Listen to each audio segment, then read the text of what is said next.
Morning. It is Tuesday. It is game day! And it is also the 2022 version of October the 4th.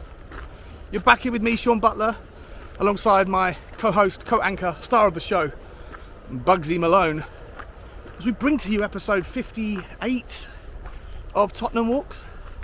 How's everybody doing? I hope you're happy, healthy, and doing the things that you love. I love doing this with you guys. As you know, I absolutely adore doing these with you. And I'm on the road to getting my Wi-Fi fixed so I can finally get back on the live streaming. Until then, this will have to do. I can only apologise about that.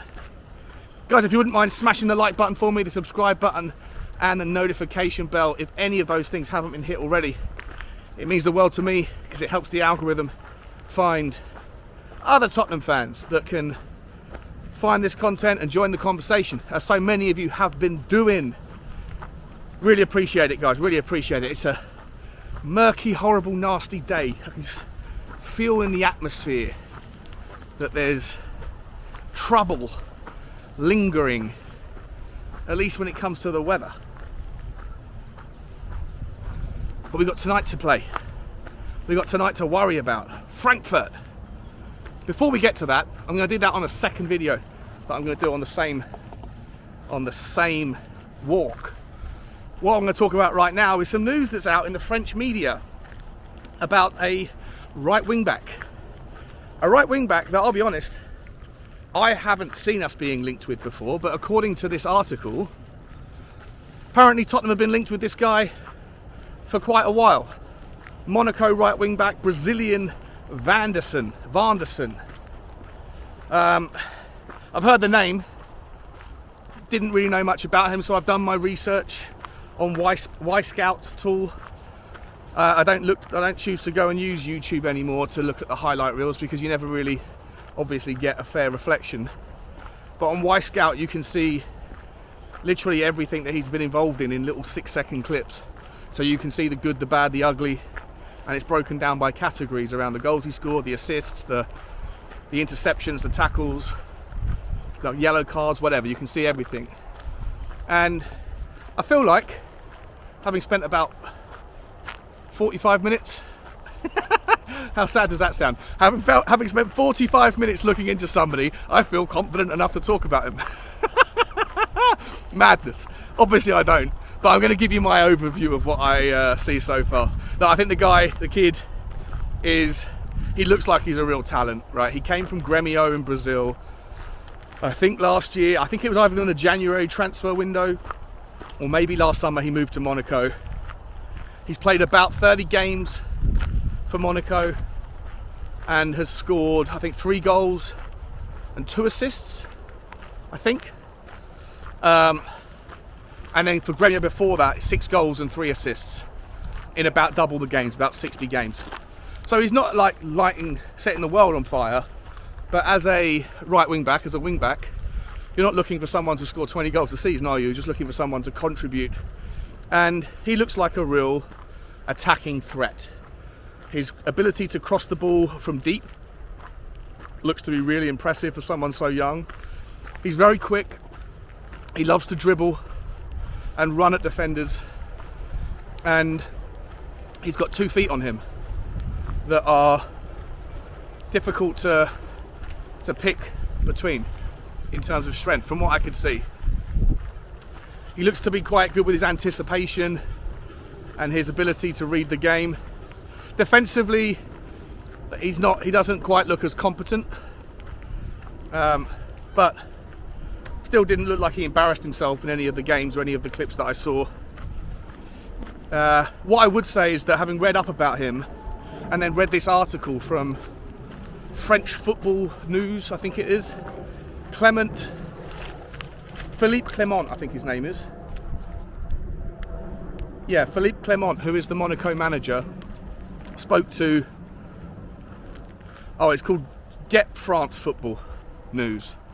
And he said to them that there's been loads of interest from the Premier League clubs.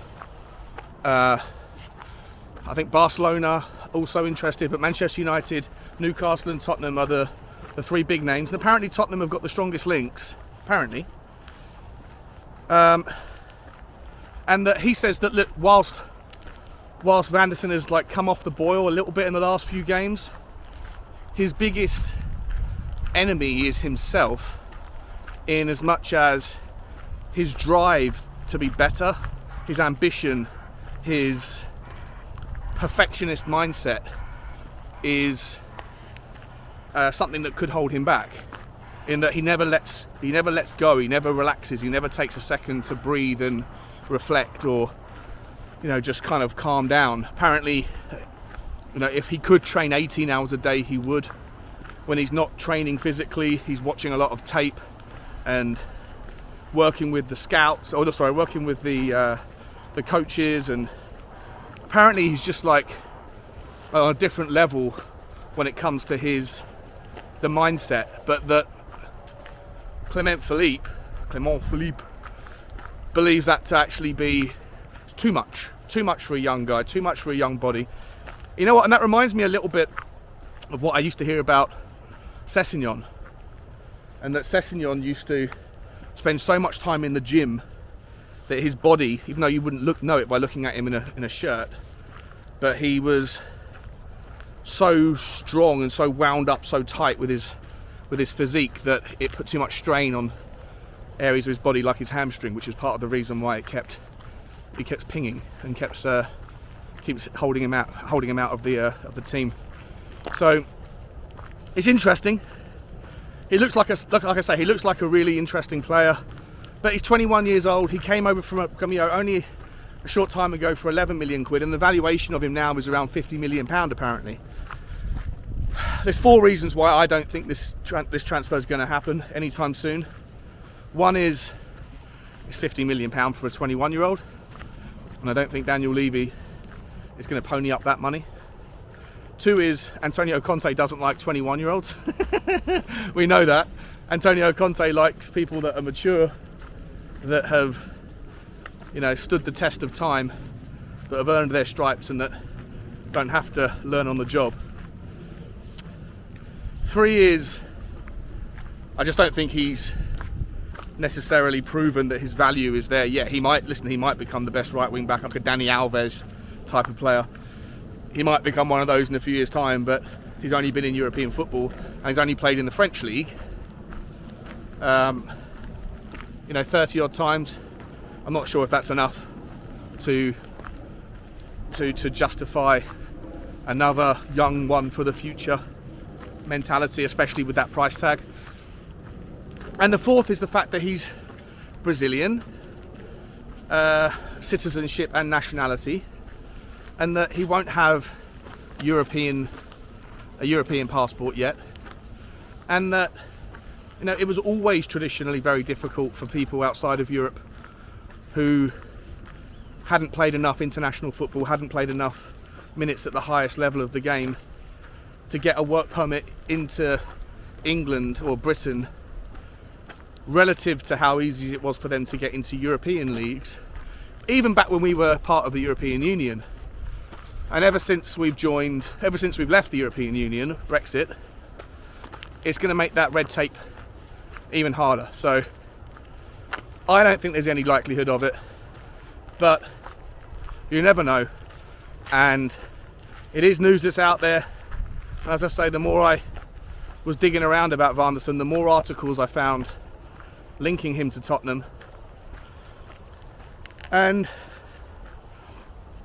we do need that right wing back, right? And obviously with Emerson being out for 3 games, it probably is why that kind of article has resurfaced again today. But look, like I say, chance of it happening, 1 out of 10 in my opinion, 2 out of 10. But do I think he's a good player? Sure. Do I think he offers some of the things that Emerson doesn't have in his locker? 100%. But it's not going to happen. But just because it's Tottenham news, I thought I'd bring it to your attention. If any of you guys know anything more about him, if you have studied him, if you're Brazilian, if you follow those leagues, if you follow the French league, let me know what your thoughts are on the kid. Is he somebody that you think would be a good fit for Tottenham? Is he somebody that you think is more likely than I do that he could even come to Tottenham? Let me know. That's it from me, guys. Quick one. Like, share and subscribe. And as always, bye-bye.